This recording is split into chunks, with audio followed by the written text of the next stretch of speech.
Olá, bom dia. Bom sábado.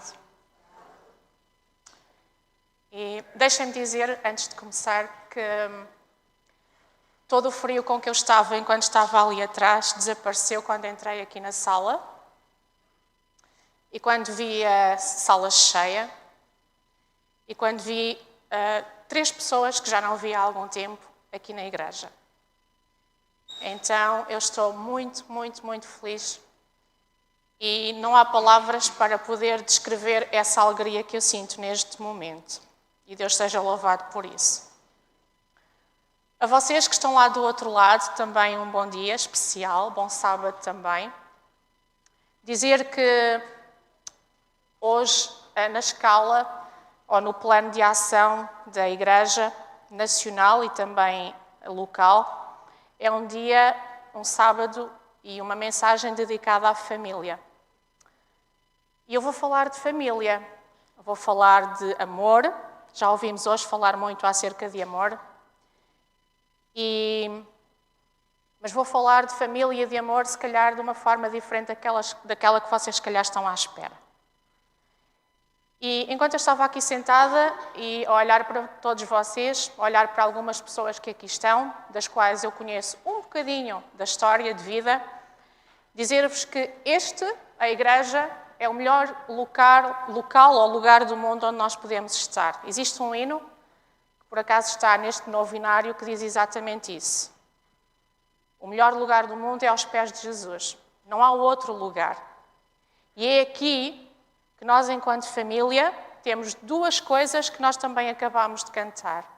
Temos o amor de Jesus, temos o seu poder, e é isso que nós precisamos para ser felizes, porque a graça de Jesus nos basta.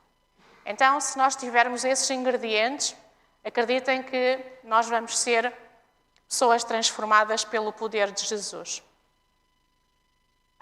Eu gosto particularmente das histórias do Antigo Testamento.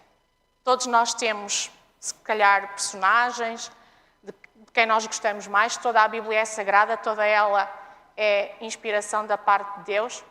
Nós gostamos, cada um terá as suas personagens favoritas. Eu gosto muito das personagens do Antigo Testamento. E eu hoje vou falar sobre uma narrativa, uma história que nos vem também relatada no Velho Testamento, mas que encerra características tão particulares e está escrito de uma forma, para mim, tão intensa, que eu acho que é de facto, e permitam-me esta palavra, é espetacular a forma como Deus vai aos pormenores, vai aos detalhes e ao mesmo tempo nos fala de forma tão simples, de forma tão acessível, para nós compreendermos o que Ele deseja para cada um de nós. E eu, de facto, acho que Deus consegue ser das pessoas mais criativas ao nível da escrita e ao nível daquilo que tem para nos contar. Então, eu gostaria que vocês abrissem a vossa Bíblia no livro de Oséias. Nós hoje vamos falar sobre Oséias. Contrariamente às vezes àquilo que eu faço aqui quando apresento a mensagem, em que vou buscar outros versículos, hoje vamos ficar realmente só aqui por Oséias. E vamos começar talvez pelo fim, quase pelo fim, e vamos ler Oséias 11, os versos 1 a 4. Oséias 11, 1 a 4. E diz assim: Quando Israel era menino, eu o amei e do Egito chamei a meu filho. Mas como o chamavam, assim se iam da sua face, sacrificavam a Baalins e queimavam incenso às imagens de escultura. Todavia, eu ensinei a andar a Efraim, tomando-os pelos seus braços, mas não entenderam que eu os curava. Atraí-os com cordas humanas, com laços de amor, e fui para eles como os que tiram o jugo de sobre as suas queixadas, e lhes dei mantimento. Estes versos iniciais, eles retratam aqui um bocadinho não bastante, a angústia de um pai, que neste caso é Deus, que tudo faz para salvar o seu filho, mas aquilo que recebe da parte do seu filho é pura ingratidão. E nós vemos também aqui no livro de Oseias alguns outros versículos e expressões que atestam exatamente esta ideia que eu estou aqui a falar. Então, se vocês forem a Oseias 8, no versículo 14, 8:14, existem aqui estas expressões de um pai que, de facto, nos devem fazer pensar. Dizem assim, a primeira parte do versículo 14. Porque Israel se esqueceu do seu Criador.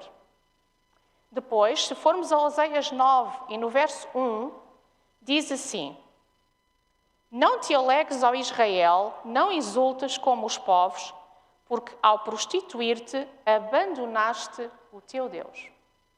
E agora vamos a Oseias 11 e vamos ler o verso 7, onde diz o seguinte: Porque o meu povo é inclinado a desviar-se de mim, ainda que chamam ao Altíssimo, nenhum deles o exalta. Então, esquecimento, abandono e ingratidão. Isto são os lamentos de um pai a tentar salvar o seu filho, mas aquilo que recebe dele, para além de ingratidão, é completa indiferença. Ou seja, o filho não tem grande preocupação ou não tem grande interesse em ser ajudado. E aqueles que estão aqui, que são pais, mesmo que não sejam pais, quantos de vocês às vezes não sentiram já esta angústia, este pesar, e quantos de vocês não se sentiram já impotentes porque, ao verem o vosso filho a ir por um caminho que vocês sabem que não é o ideal, que não é o correto, vocês sabem antecipadamente o que é que lhe vai acontecer, vocês tentam fazer tudo para o salvar, para o buscar, e aquilo que vocês recebem do vosso filho é o quê? Ingratidão, indiferença, não querem saber, não é? Isto é muito triste, esta imagem. E é por isso que nós, no verso 2 do capítulo 11, nós lemos lá também aquilo que é triste dizer, mas é que é verdade. É que o Senhor diz que quanto mais eu o chamo, quanto mais eu apelo aos meus filhos, o que é que eu recebo em troca? Eles vão-se da minha presença. Eles não querem saber de mim. Ora, o livro de Oseias é uma história de amor fantástica. Porquê? Porque nós, neste livro de Oseias, nós conseguimos ver duas características que são a essência de Deus. Por um lado, a sua justiça e, por outro lado, o seu eterno amor e a sua bondade. E, efetivamente, Deus ama-nos de tal forma que Ele, na sua misericórdia, Ele confronta-nos com o pecado, Ele diz-nos quais são as consequências desse pecado, mas porque nos ama também, Ele não desiste de nós e Ele vai incansavelmente ao nosso encontro para nos buscar. E vocês conhecem aquele versículo em Provérbios que diz que o Senhor repreende e disciplina a todos quantos ama, não é verdade? Então, nós vemos aqui em Oseias exatamente isto. Nós vemos um Deus que avisa, um Deus que alerta, um Deus que é justo, um Deus que repreende, mas também um Deus que se preocupa com os seus filhos e que tem um imenso amor por cada um deles. E é por isso que eu digo que Oseias é um bonito livro, uma bonita história do amor de Deus e da sua redenção. Mas é a história e uma narrativa contada de uma forma que para mim são excepcionais e que, de alguma forma, aos olhos humanos pelo menos, aos olhos da nossa finitude, é um amor que às vezes é quase de um mistério e de uma incompreensão totais. Mas é uma história de grande longanimidade e uma história de grande redenção. E é por isso que eu dei o título a esta mensagem de Uma Estranha Forma de Amar. E é esta estranha forma de amar que nós vamos aqui analisar um bocadinho. Ela é conhecida de todos vocês. É uma mensagem bem simples, mas é uma mensagem que eu gostaria hoje que tocasse o vosso coração.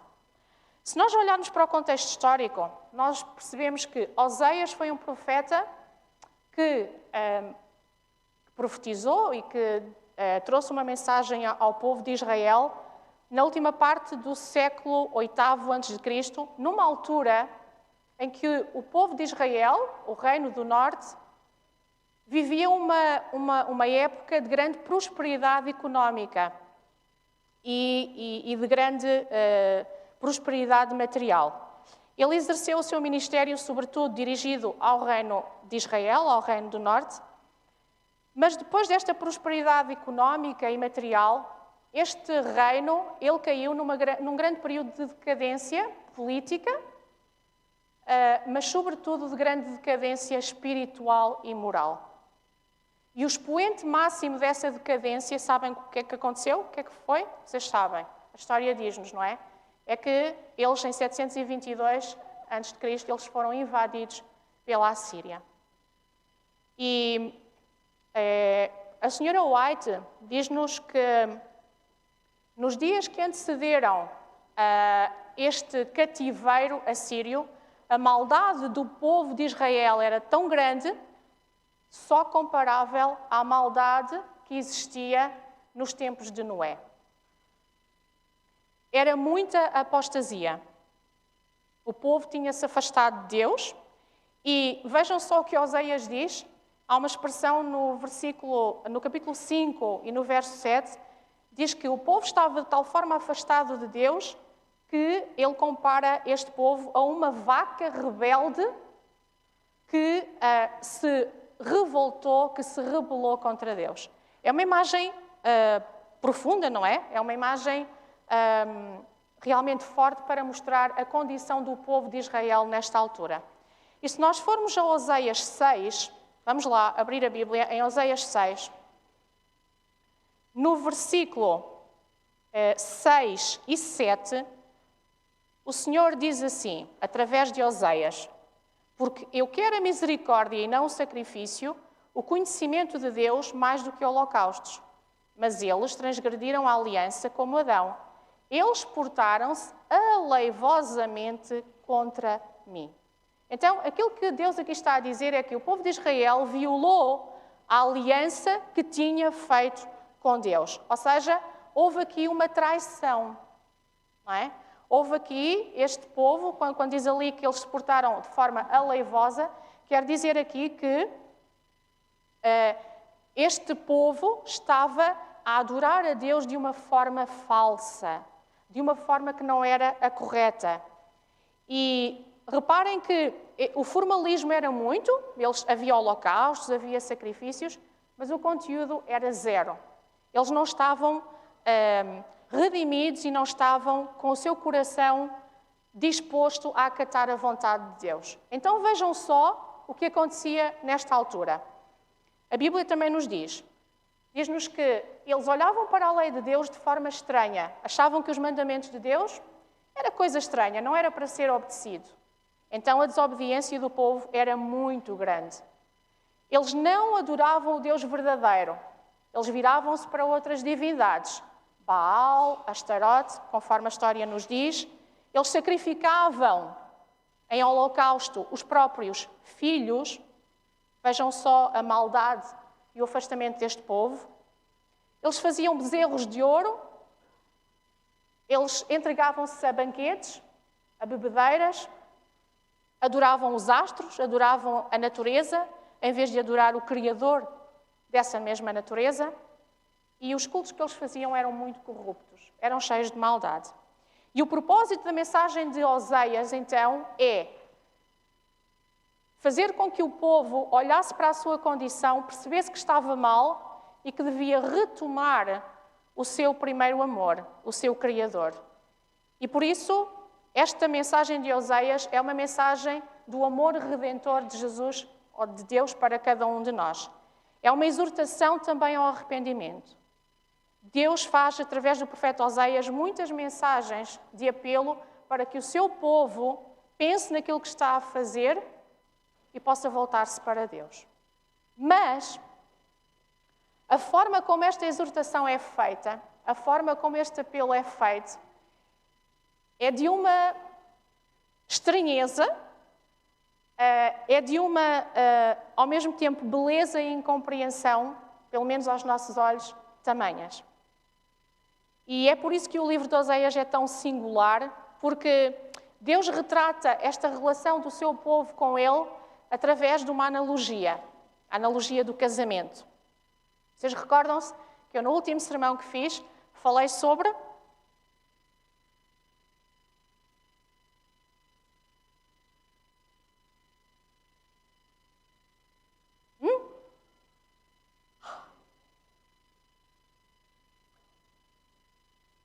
falei um bocadinho. Quem foi? Como que é? Então, apontamentos. Trabalho de casa. Falei sobre Salomão, não foi? Provérbios.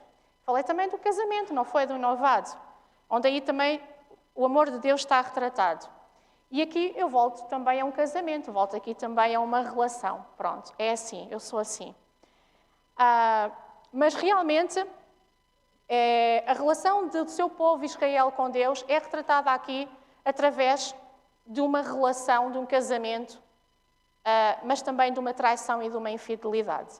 E eu gostaria que nós pudéssemos olhar para aqui um bocadinho neste momento.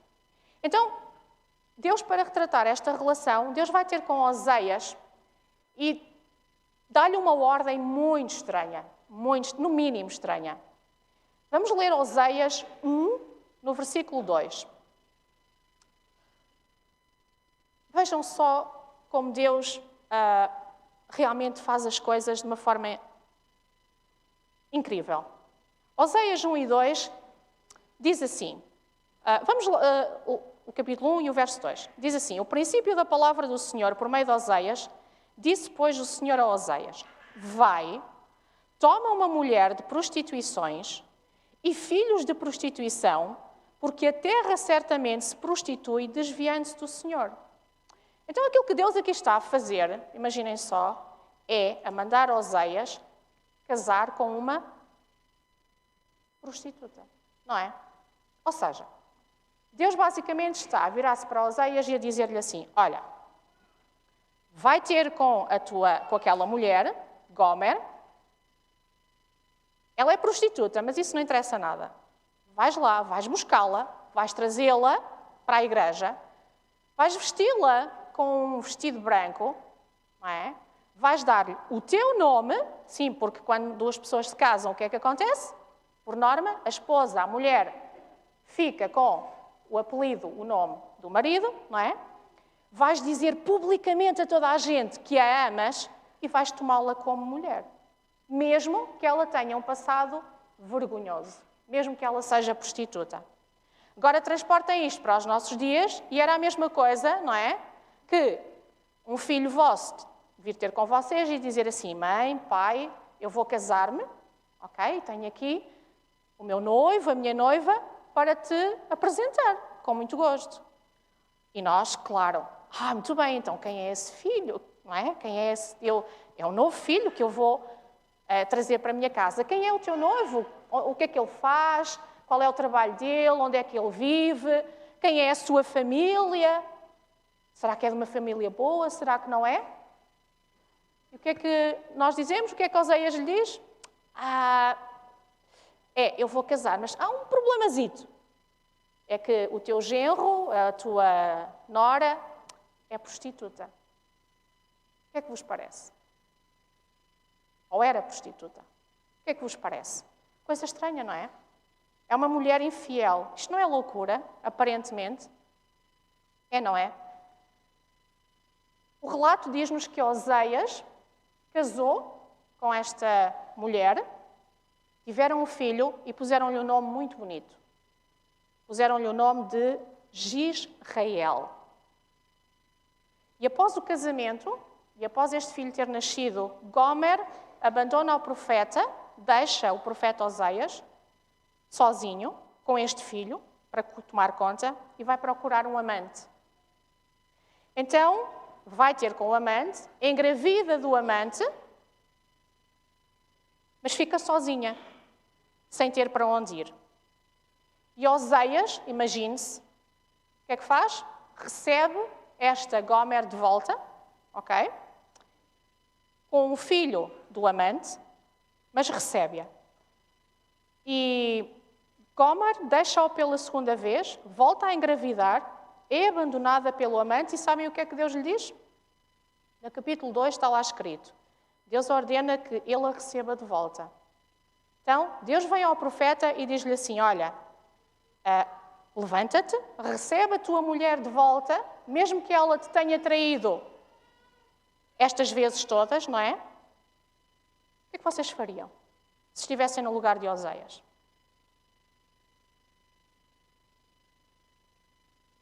Isto não é pura loucura? Então, eu sou traído e vou receber aquela pessoa que me trai, vou receber de volta? Isto não é estranho, no mínimo? Já imaginaram o falatório? Já imaginaram o que é que as pessoas à vossa volta diriam por fazerem isto? Mas sabem que a história não termina aqui. Depois do terceiro filho, esta mulher infiel, ela abandona Oséias e ela vai em busca de novos amantes. Só que desta vez a coisa complica um bocadinho. Sabem porquê? Porque ela agora cai nas mãos de um homem que a vai explorar, que se aproveitava dela, que a colocou naquilo que nós diríamos hoje num bordel, numa casa de prostitutas. Ou seja, o dinheiro que ela ganhava não era para ela, mas ela tinha que o entregar àquele homem, àquele amante. Então, Gomer passa a ser uma escrava do pecado. E querem saber como é que esta história termina? Abram a Bíblia em Oséias 3 e vamos ler os versos 1 a 3. É fantástico isto. Diz assim, capítulo 3, versos 1 a 3. O Senhor me disse, é o profeta Oséias a dizer o que é que Deus lhe tinha mandado fazer. E diz assim, vai outra vez, ama uma mulher amada do seu amigo, contudo, perfeita, não é? Não, adúltera, como o Senhor ama os filhos de Israel, embora eles olhem para outros deuses e amem os bolos de uvas. Comprei-a por mim por 15 peças de prata e um hómer e meio hómer de cevada. E ele lhe disse, tu ficarás comigo muitos dias, não te prostituirás, nem serás de outro homem, assim também eu esperarei por ti. Então aquilo que Deus aqui está a dizer ao profeta é assim, olha, levanta-te, vai buscar a tua mulher porque ela é tua, resgata, só que agora há aqui uma coisinha diferente em relação às outras vezes em que ela te traiu. É que tu agora vais ter que pagar para a poder ter de volta. Tu não a vais ter de graça, tu vais ter que pagar. Porque ela trabalha para outro. Ela trabalha para outro homem. E vais ter que pagar, para poderes resgatá-la, vais ter que a pagar por alto preço. Não é um preço qualquer, é por um alto preço.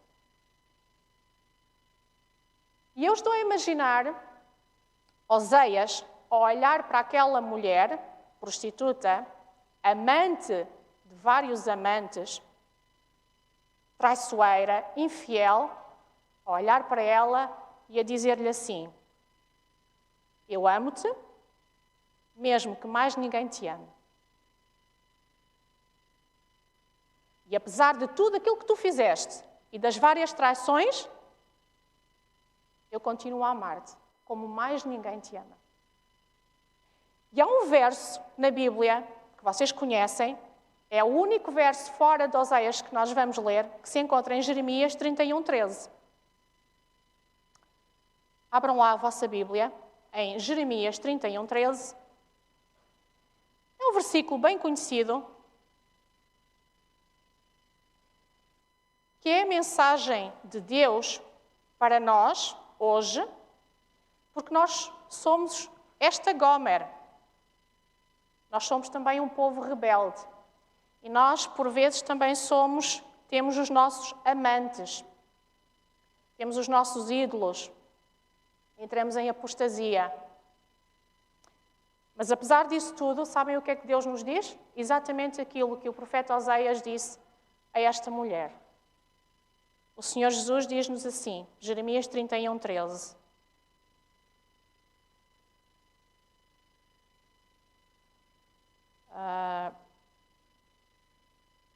Não é este versículo,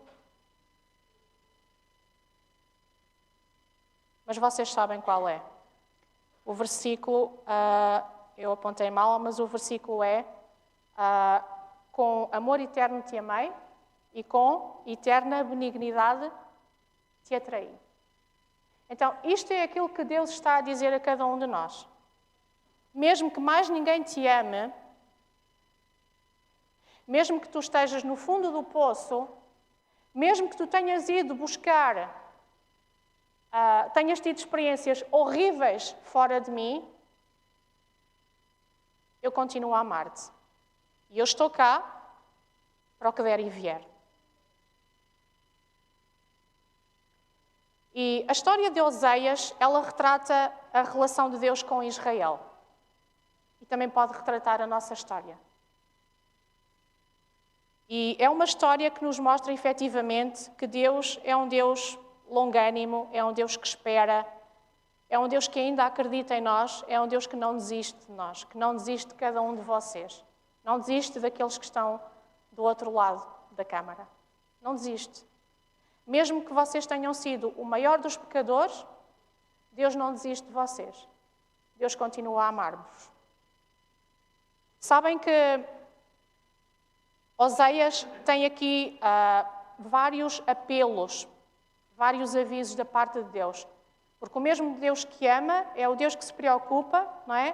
Que nos faz a vida, conforme nós fazemos também aos nossos filhos. Olha, não faças isto, olha, não faças aquilo. Atenção, se tu fores por aí, tu vais te dar mal. E Deus, através do profeta Oseias, avisa também o povo de Israel acerca disto. E sabem como é que ele faz isso? Através dos nomes dos filhos desta senhora, desta Gomer. Em Oseias 13, vamos lá, em Oseias 13.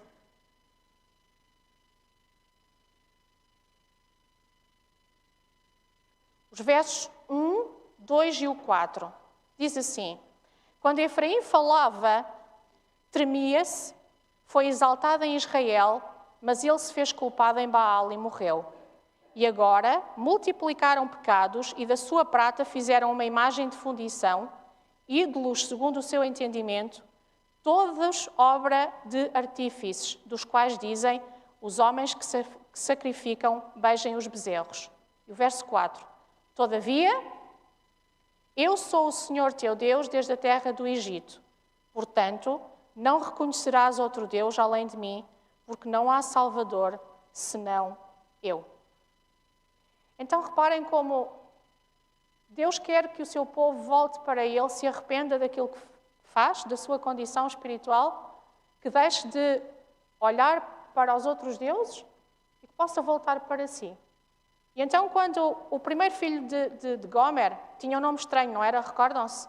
Era Jezreel, custa a dizer, não é? E estes nomes são avisos, são apelos da parte de Deus para que o seu povo se possa redimir. O primeiro nome, então, Jezreel, significa Deus dispersa. Este é um aviso de Deus a dizer assim, olhem, se vocês me deixarem, vocês vão espalhar-se, porque foi isso que aconteceu, e vocês hoje têm que escolher a quem servir.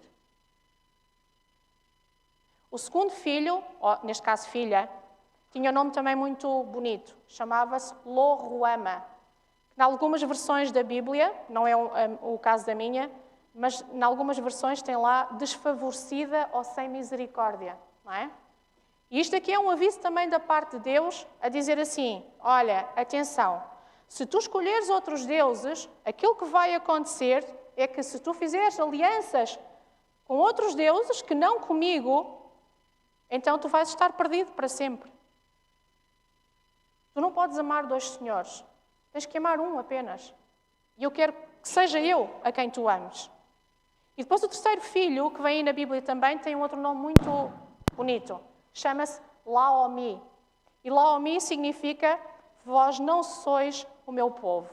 E esta é uma estratégia da parte de Deus para abanar o povo de Israel e dizer assim, acordem, eu estou aqui, vocês não sabem onde é que se vão meter. Eu estou aqui, sou eu o verdadeiro Deus, voltem para mim. É Deus a chamar ao arrependimento. No livro Profetas e Reis, a senhora White, ela diz que foram dadas muitas oportunidades a este povo para eles se arrependerem. E na hora da sua mais profunda apostasia, diz ela, e maior necessidade, a mensagem de Deus para eles foi uma mensagem de perdão e uma mensagem de esperança. Então, apesar da sua rebelião, apesar da sua depravação, Deus ama de tal forma as suas criaturas que aquilo que Deus faz, porque nos ama, e apesar de nós o termos entristecido, é dizer assim, eu amo-te mesmo que mais ninguém te ame. Eu quero que tu sejas meu. E aquilo que aconteceu na altura no povo de Israel acontece hoje também connosco. Porque o Deus é o mesmo. E porque nós não somos muito diferentes do povo de Israel, nem somos muito diferentes do povo que vivia na altura de Noé, como eu disse há bocadinho. Nós também somos pecadores. Também temos os nossos amantes, também temos os nossos balaíns. Mas Deus quer nos retomar, quer nos chamar e apelar à razão para voltarmos para Ele. Porque Ele não desiste de nós, Ele quer nos restaurar. E reparem que o Deus que é ofendido, o Deus que é atraiçoado, é o Deus que toma a iniciativa para ir ter com o seu povo e para lhe oferecer de graça o seu perdão e esta possibilidade de restauração. Isto é excelente. Sabem que Oseias não teve vergonha de se casar com uma prostituta, não é? Com Gomer. E Jesus também não teve vergonha, nem teve qualquer hesitação quando teve que descer do céu, sair do seu lugar para vir morrer à terra por cada um de nós. Pois não? Mas ele fê-lo. A família de Oseias não deve ter ficado muito feliz quando ele lhe contou quem era Gomer. Acredito. A família deve ter ficado envergonhada. Gomer não ficou envergonhado. Oseias não ficou envergonhado com a sua esposa. Mas a família se calhar achou que aquilo era um bocadinho de loucura. E os anjos, nós sabemos que quando Jesus se ofereceu em sacrifício por nós, os anjos, se calhar, digo eu, também acharam o sacrifício de Jesus de tal forma uma loucura que o que é que eles fizeram? Alguns ofereceram-se para poder vir morrer no lugar de Jesus. Como assim tu vais morrer pelo homem? Oseias provavelmente teve que trabalhar, e trabalhar duro, para poder resgatar Gomer daquela casa de prostituição, onde ela se encontrava a trabalhar como escrava para aquele homem. E a Bíblia diz-nos qual foi o preço, não é, que ele teve que pagar. Foi um alto preço. Jesus, ele também teve que trabalhar, também teve que pagar caro para nos poder salvar. E pagou esse resgate com o preço mais alto que possa existir, que foi a sua vida por cada um de nós. Então, a minha reflexão e a pergunta que eu gostava de vos fazer, a mim, a vocês também, é: como é que tem sido a nossa conduta? Quais é que têm sido os caminhos por onde nós temos andado? Quais é que têm sido os nossos amantes? O que é que nos impede de voltar para Jesus?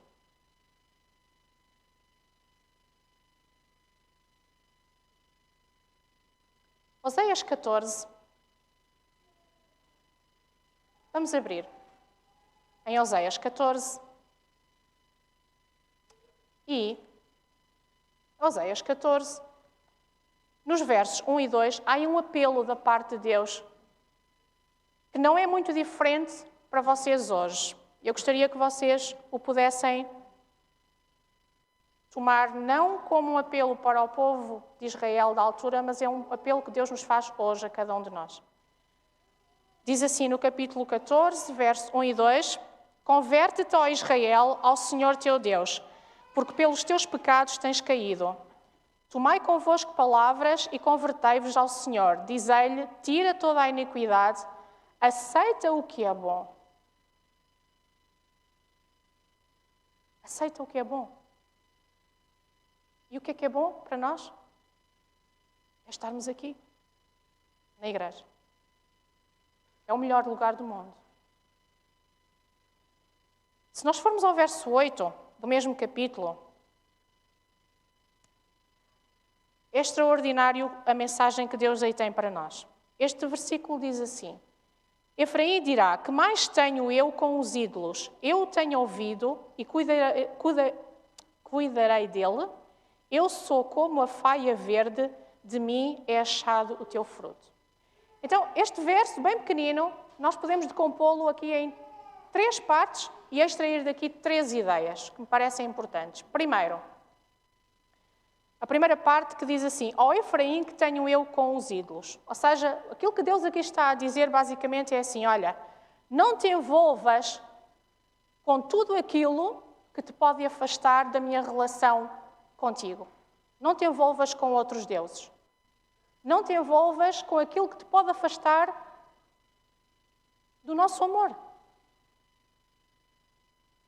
Depois, lá na segunda parte desse verso 8, diz assim, eu o tenho ouvido.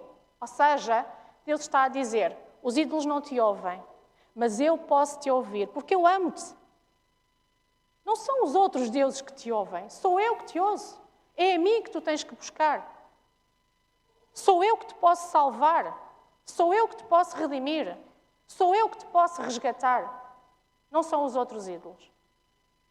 E na terceira parte, na terceira ideia que eu gostava de destacar aqui neste verso 8, é que diz assim, de mim é achado o teu fruto. Então, nós só podemos frutificar e nós só vamos ser realmente felizes quando nós estivermos realmente plantados ou em conexão com a videira que é Jesus. E vocês lembram-se do capítulo 15 de João, não é? O que é que diz lá no capítulo 15 de João? Jesus é o quê? É a videira, não é? E se nós estivermos ligados à videira, nós não vamos cair.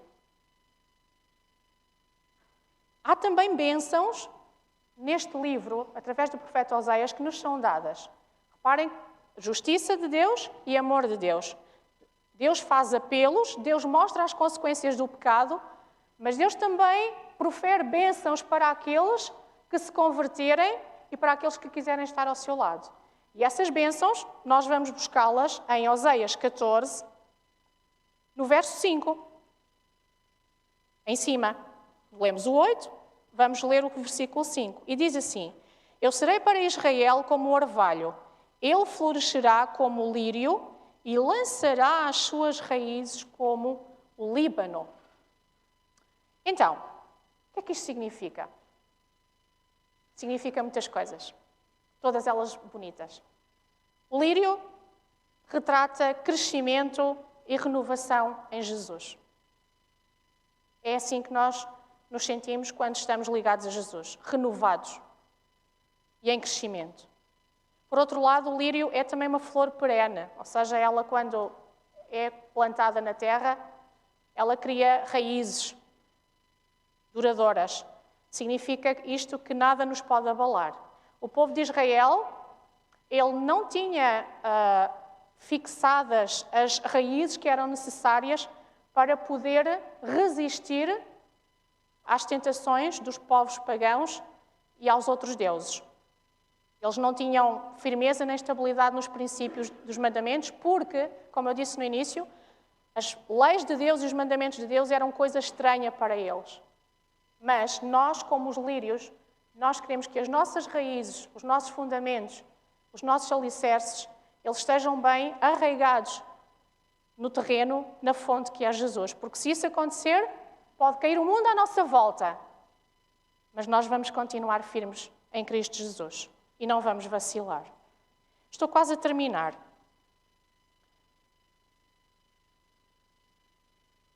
Profetas e Reis, a Sra. White diz o seguinte: a maioria dos que ouviram os convites recusaram aproveitá-los. E quando Ezequias começou a reinar no Reino do Sul, em Judá, ele instituiu algumas reformas, uma delas foi a Páscoa. E ele enviou mensageiros a Israel para poderem apelar e advertir o povo e para ainda num último momento perceberem o que é que estavam a fazer e voltarem-se para Deus. Numa última tentativa de arrependimento. Mas sabem o que é que eles fizeram? O que é que o povo fez? Não quis saber. Gozou com os mensageiros de Deus. Riram-se dos mensageiros de Deus e trataram-nos com total indiferença. E nós sabemos, porque a história nos diz, o que é que aconteceu a seguir. A seguir, eles foram levados cativos. E a pergunta que eu faço hoje é: qual vai ser a nossa resposta aos apelos de Jesus? E Jesus tem-nos apelado de muitas maneiras. Nós às vezes continuamos a ser rebeldes e a achar que os conselhos que Jesus tem para nós não interessam. Continuamos em pura indiferença. E a mensagem de Oséias é isto mesmo. É um Deus que nos ama, que às vezes nos dá uma mensagem algo estranha, não é? Mas a estranheza é isto, é que não tem nada de estranho, é bem simples. É que apesar de sermos pecadores, Deus nos ama ainda assim, eternamente. E Deus quer fazer grandes coisas por nós. Eu, quando estava a preparar este sermão, lembrei-me da experiência de Guilherme Miller. Sabem que Guilherme Miller, ele nasceu numa família cristã, mas ele era muito cético. Ele cresceu a gozar com, especialmente, o seu avô e com o tio. O avô dele era pastor na Igreja Batista e ele ridicularizava profundamente aqueles que pregavam a mensagem de Deus. A mãe dele vivia em desespero, porque ela, também cristã, não conseguia perceber esta atitude de Guilherme Miller. E ele cresceu assim, enquanto adolescente. Às vezes nós fazemos o mesmo também. Nós gozamos e ridicularizamos aqueles que nos chamam a atenção, quando devíamos pensar que são apelos da parte de Deus para nós podermos colocar a nossa vida em sintonia com Ele. Anos mais tarde, a vida dá muitas voltas, e anos mais tarde, o que aconteceu foi que houve alguns acontecimentos que marcaram a vida deste homem, e um dia ele tomou uma decisão que mudou por completo a vida dele. Ele, em tom de gozo, disse assim: se eu algum dia puder ler os sermões que fazem lá na igreja, eu até vou à frente e não me importo de ir lá à frente. E eu até posso passar a ir à igreja. Isso aconteceu. Porque a igreja que ele frequentava, o pastor tinha necessidade de se ausentar algumas vezes, e então havia mensagens que tinham que ser lidas, e houve uma dessas mensagens no dia 15 de setembro de 1816. Ele pôde ler um sermão que mudou por completo a sua vida, de tal forma que, a partir daí, ele passou a ler a Escritura de outra forma, e nós sabemos a importância que Miller teve no estudo e no esclarecimento da Palavra de Deus. Sabem o que é que o avô dele nunca deixou de orar por ele? Nunca. E um dia virou-se para a mãe dele e disse-lhe assim: olha, eu não vou desistir de orar por ele, porque há ainda alguma coisa para ele fazer na obra de Deus. Deus é um Deus de milagres e Deus serve-se de uma infinidade de meios para nos chamar até Ele, para chamar os seus filhos. E eu gostaria de terminar com este apelo da parte de Deus, não é meu, é a Bíblia, é a palavra de Deus, é Deus que está a fazer este apelo para cada um de vocês. Oséias 2.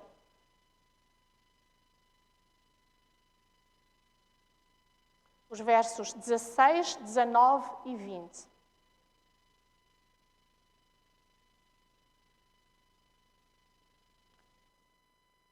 E este é o meu desejo, é que, porventura, quem esteja aqui ninguém é perfeito, os que estão lá em casa também não. Se algum de vocês sente que pecou, se algum de vocês sente que se afastou de Deus, se algum de vocês sente que, se calhar, a vossa vida precisa realmente de poder ser retomada, debaixo da obediência de Deus,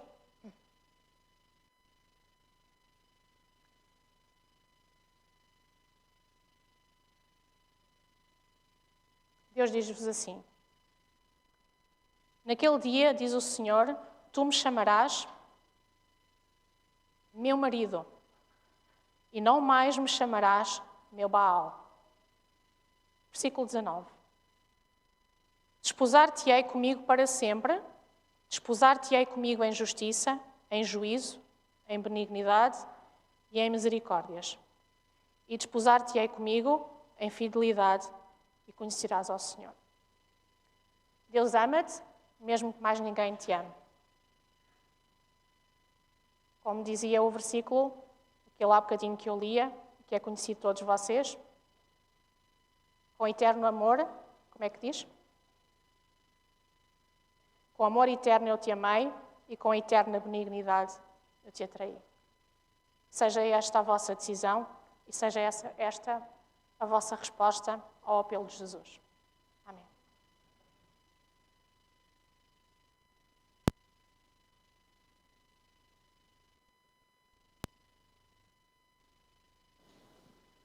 Vamos agora cantar o hino número 68, 68.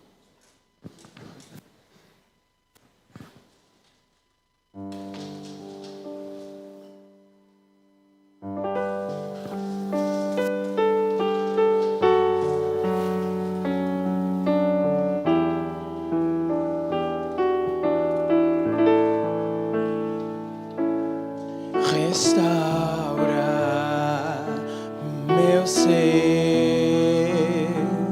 restaura meu viver, restaura minha consagração, restaura meu quebrantado coração, restaura meus sonhos, restaura os meus planos, Senhor, restaura minha vida por completo, para que todos saibam que Tu és meu Deus, porque Teu é o poder e o louvor, porque Tu és a paz e o amor. A Ti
Bondoso Deus que estás nos céus,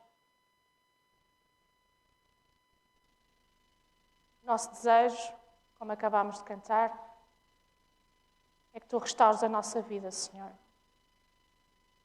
Nós não somos diferentes desta mulher prostituta chamada Gomer, a quem Tu ordenaste ao profeta Oseias que recebesse, mesmo depois da traição e da infidelidade. São muitas as formas em que nós também Te atraiçoamos e em que também somos infiéis. Que as mensagens e os apelos que Tu dirigiste através dos Teus profetas, dos Teus mensageiros ao povo de Israel, algumas das quais não foram aceites, que isso não seja o mesmo que acontece connosco hoje, Senhor. Toca o nosso coração, abana a nossa mente, altera as nossas motivações e a nossa vontade e toma-nos nas Tuas mãos, Senhor. Nós sabemos que Tu nos amas, de outra forma não estaríamos aqui na Tua presença. Mas queremos reconsagrar a cada dia a nossa vontade, o nosso querer. Queremos dedicar a nossa vida, as nossas famílias, à Tua vontade, à Tua obediência. Senhor, ajuda-nos. Em nós e por nós não o vamos conseguir. Retira de nós, Senhor, o desejo de pecar, o desejo de tentação de servir outros deuses, outros amantes. Senhor, faz o que Tu precisares na nossa vida.